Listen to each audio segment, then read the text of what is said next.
Kemudian program Aceh Besar Sejahtera ini sebenarnya bukan hanya untuk memberikan tunai, bukan hanya memberikan tunai sebesar 150.000 per bulan untuk 5.000 penerima manfaat tahun ini.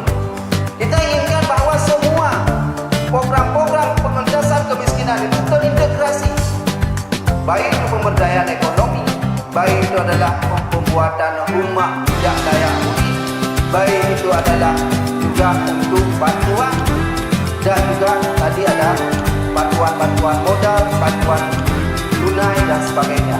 Ini harus terintegrasi pada orang miskin.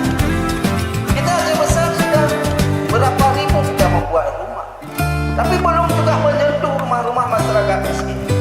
Tadi seperti itu tadi, karena proses dalam penganggaran kita ini jauh sekali dengan realita yang ada di lapangan.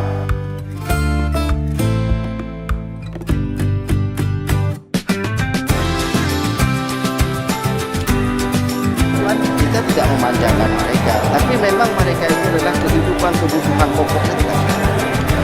Jadi BLT ini adalah bantuan langsung diberikan kepada mereka yang sangat miskin. Itu memang kebutuhan pokoknya tidak bisa memenuhi. Bagaimana dia tidak bisa melangsungkan kehidupannya, kebutuhan pokoknya masih kurang, anak-anaknya sekolah, kekurangan gizinya masih buruk. Jadi pasti kualitas hidup tidak bagus. Jadi ini kita membaharui dulu kualitas hidupnya. Nanti juga kita masuk pada tahap selanjutnya adalah perbaikan ekonomi.